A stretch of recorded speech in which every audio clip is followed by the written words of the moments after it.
entouré de mes hommes. Applaudissez pour eux, applaudissez pour eux. Je voudrais, avant de commencer mes propos, apporter un petit correctif que je pense nécessaire. Parce que à chaque fois que M. Konaté, le chauffeur de salle et le général, présentait ma délégation, ils ont insisté que le colonel-major est le chef de la délégation. M. Konaté a dit que le président de la République n'est pas là, l'ambassadeur n'est pas là, et que c'est moi qui les représente. Je voudrais tout simplement corriger, parce que à la matière c'est très important. Le président de la République est le chef suprême des armées. Quand il n'est pas là, en tout cas dans les endroits où il y a les ambassades, c'est l'ambassadeur qui le remplace. Et l'ambassadeur est représenté ici, dans cette salle-là. C'est en fait le chargé d'affaires, Aboubacar Dolo, ici présent.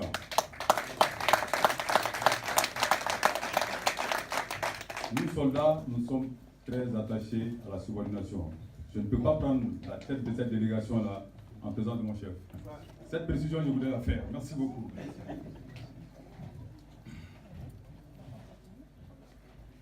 Monsieur le chargé d'affaires,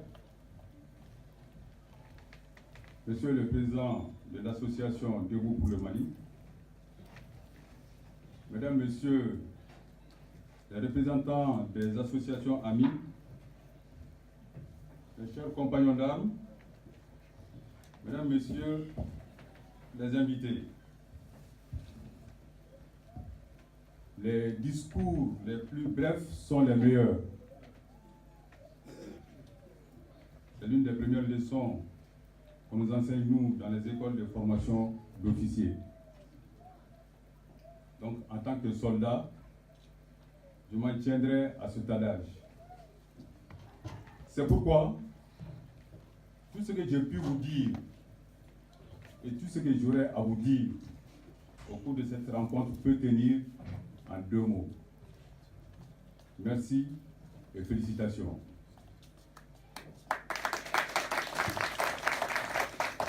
Merci à l'association Debout pour le Mali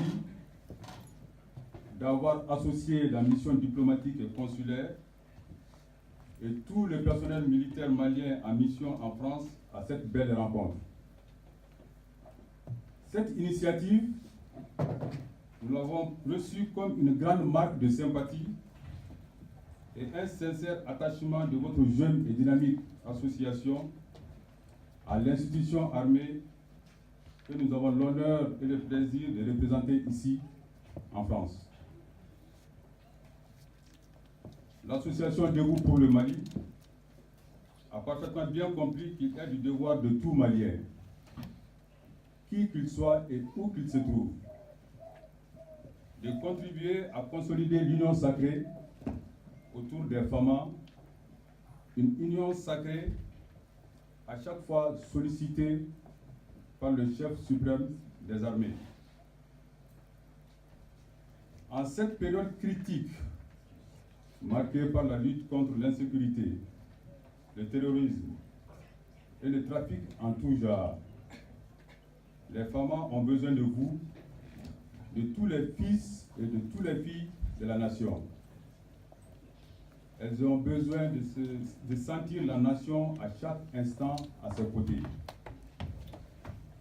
Elles ont besoin de ce soutien permanent et de cette solidarité sans faille, parce que totalement mobilisées pour assumer les exigences impératives et immuables que sont la défense et la préservation de l'intégrité territoriale, la protection de l'unité et de la souveraineté nationale, la sécurisation des populations et de leurs biens.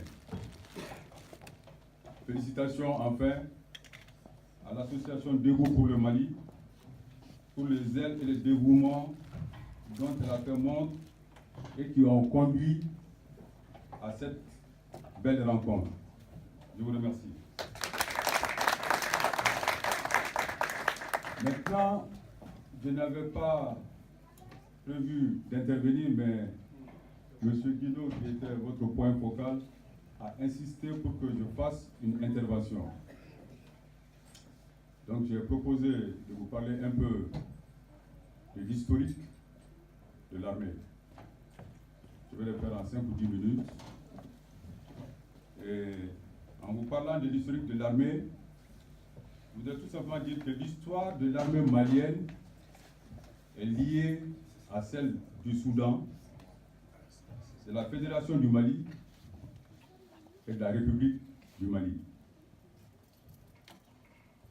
L'armée malienne se reconnaît à travers les grandes armées, les empires et royaumes comme l'Empire du Ghana, l'Empire du Mali, l'Empire Songhol et les royaumes du Wassoulou et du Kérédougou. Mais dans un contexte plus récent, elle est héritière du 2e régiment des tirailleurs sénégalais, qui se trouvait être basé à Kati, le 1er régiment étant basé à Saint-Louis au Sénégal.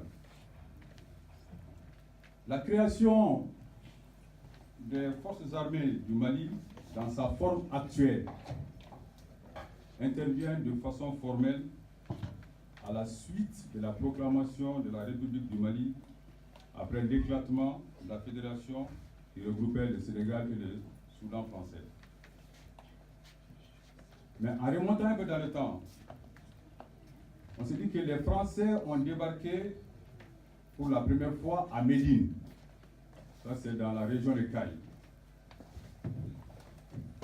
Ils se sont installés à Médine dans un fort à partir duquel ils ont engagé les différentes opérations d'attaque. Et la première attaque est partie de Médine sur Saboussiré, qui est une localité aussi dans la même localité, dans la même région de Caille. Pour ceux qui se souviennent, lors des festivités du cinquantenaire, on a essayé de répliquer à peu près les mêmes éléments pour marquer l'histoire.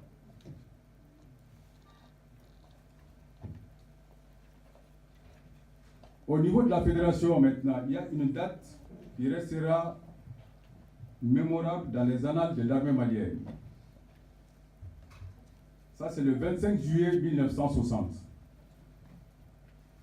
À cette date, il y a eu un conseil des ministres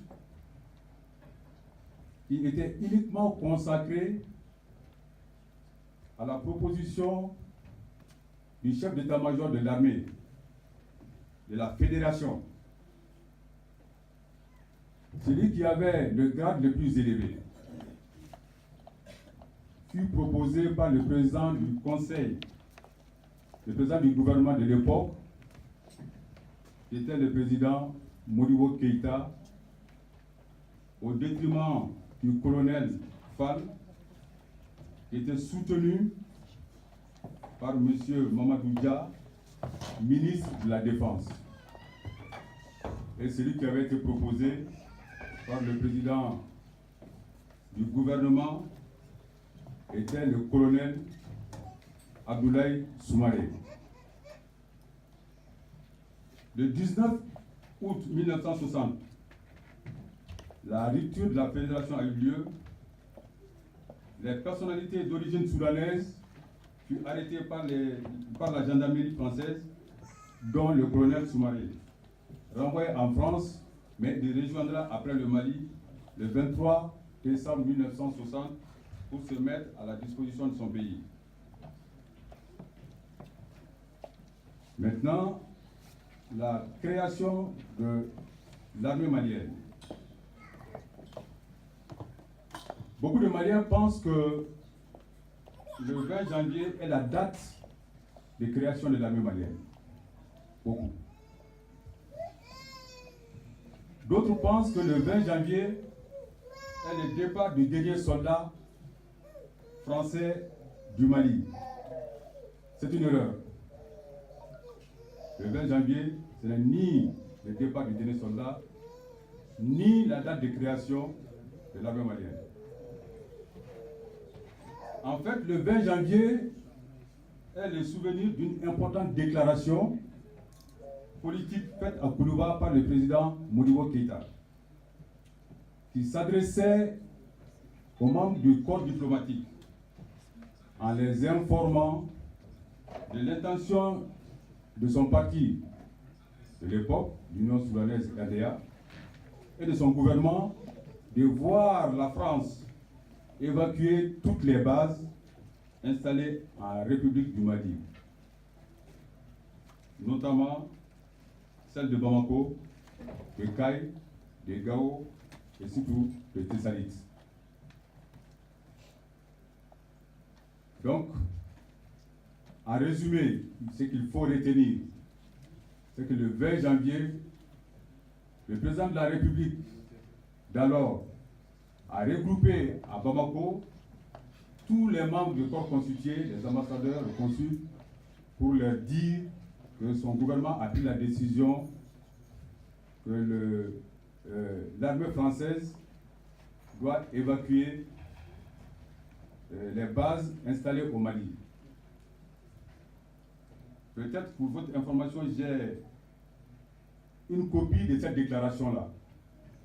Donc je vais peut-être vous lire les 2 ou 3 premiers paragraphes pour mieux saisir l'importance de la déclaration.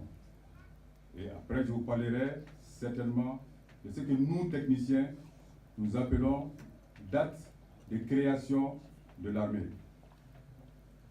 Déclaration du président Modibo Keïta, adressée aux membres du corps diplomatique d'alors. Je vous remercie de vous être distraits de vos augustes occupations et de vos nombreuses préoccupations pour répondre à mon invitation.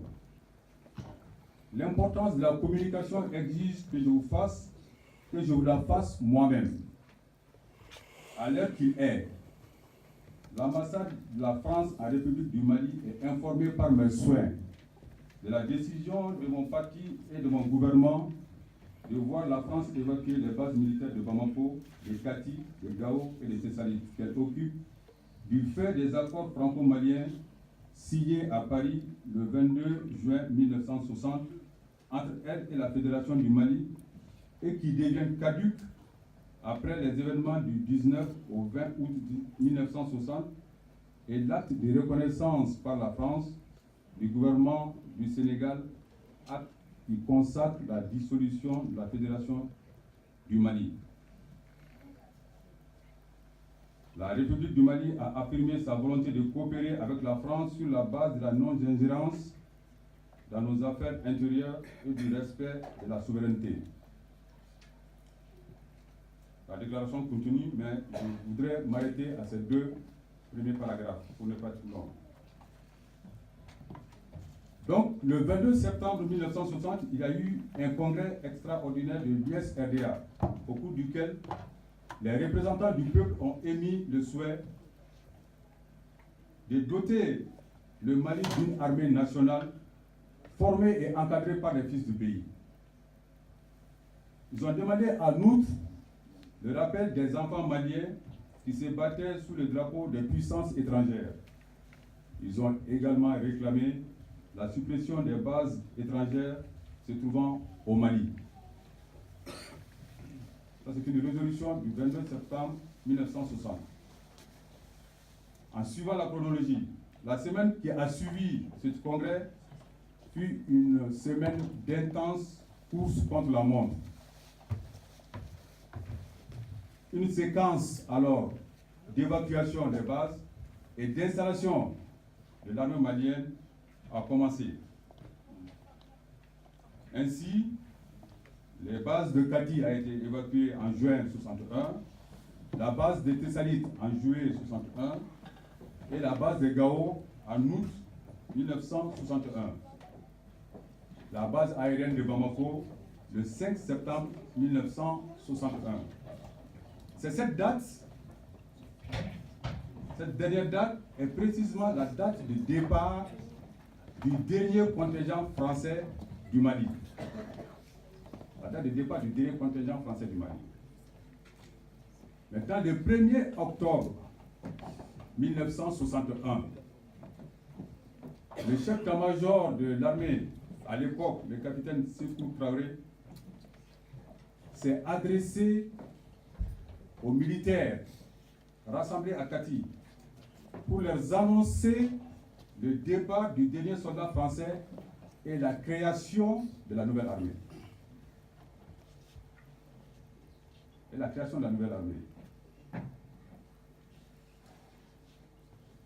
Donc,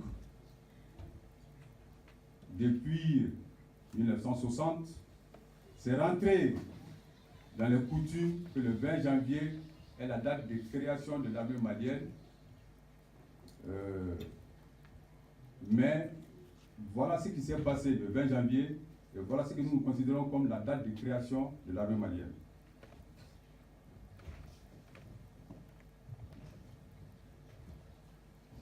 Cette armée créée a mission d'assurer la défense de l'intégrité du territoire national, assurer la protection des personnes et de leurs biens, assurer la protection des institutions de la République et participer à l'effort de développement économique et social. Et enfin, participer aux opérations de maintien de paix. Voilà, mesdames et messieurs, ce que l'attaché de défense a pu avoir comme proposition à vous faire. En vous remerciant, mes compagnons d'armes et moi, encore une fois de plus, de nous avoir associés à cette fête et vous dire que nous serons disponibles pour répondre à votre intelligence parce que s'il y a mérite aujourd'hui, je pense que c'est l'association Debout pour le Mali qui, comme je l'ai dit, a compris qu'une armée a toujours besoin de sa nation. Je vous remercie. Merci, colonel-major Boubacar Keïta. Merci. Effectivement, comme vous l'avez dit, vous avez bien fait de faire cette correction aujourd'hui.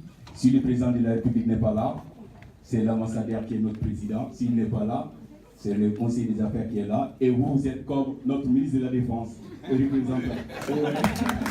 Ok, on va mémoriser votre présence avec des photos. Nous voulons que notre secrétaire général Agib Keïta, Agib Guino, Agib Keïta. Tout le monde va être Keïta. Okay. On va mémoriser cette photo et puis mettre ça sur le site. Okay.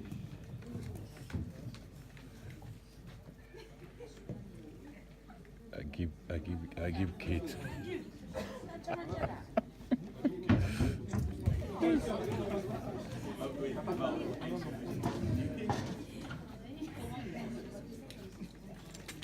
Attention.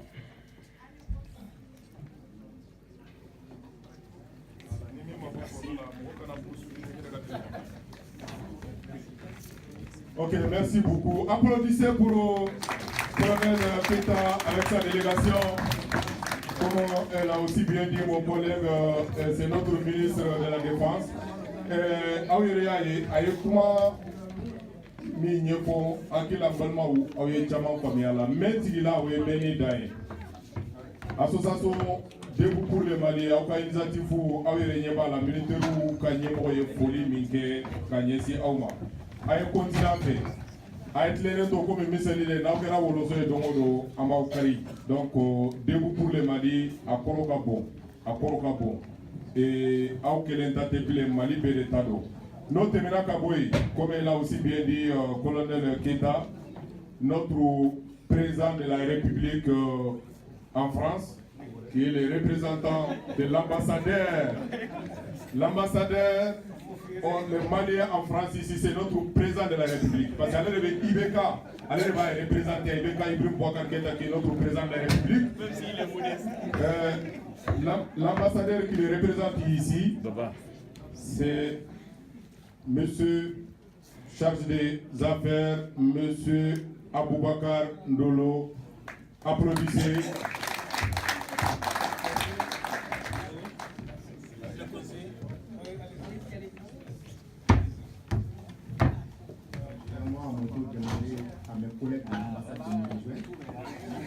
M. Cissé, Moussa Cissé dans la salle, avec une casquette de l'armée. Je ne sais pas s'il est membre de l'association Debout pour le Mali, mais je ne suis pas moins membre de la mission diplomatique. Alors tu peux même nous rejoindre avec Damien Boiteux. Ah.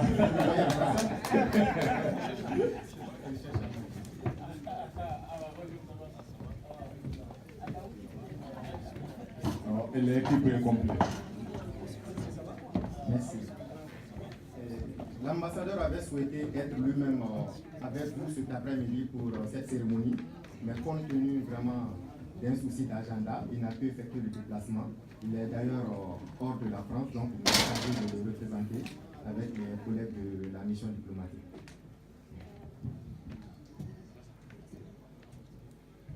Monsieur le Président de l'Association Debout pour le Mali. Oui. Madame le maire adjoint, Madame la maire adjointe Dornay-sous-Bois, chargée des affaires militaires. Chers invités, mesdames et messieurs, je voudrais au nom de l'ambassadeur, son Excellence M. Toumani Djimé Diallo, vous remercier pour l'honneur que vous avez bien voulu nous faire en nous invitant à cette cérémonie commémorative du 58e anniversaire de l'armée malienne, notre armée nationale. Yes. Bâtie sur les cendres d'une armée de vaillants guerriers qui ont donné à l'Empire du Mali de Soundiata Keïta toute sa notoriété et consolidée au fil des siècles par des grands hommes comme Soni Alibert, Firoun, Bakary Dian, Babemba, Tcheba, Samori Touré et bien d'autres. L'armée malienne est aujourd'hui la fierté de toute une nation, une armée engagée et résolument dédiée à la défense du territoire national, parfois au prix du sacrifice ultime. Pourrions-nous dire la concrétisation d'un rêve du président Modibo Keïta et du général Soumari. Je voudrais, Monsieur le Président, du haut de cette tribune, exprimer à l'association Debout pour le Mali la gratitude de Monsieur l'ambassadeur pour cette initiative ô combien salutaire. La célébration du 20 janvier, au-delà de son caractère festif, est pour tout Malien un devoir de mémoire, de reconnaissance et de communion.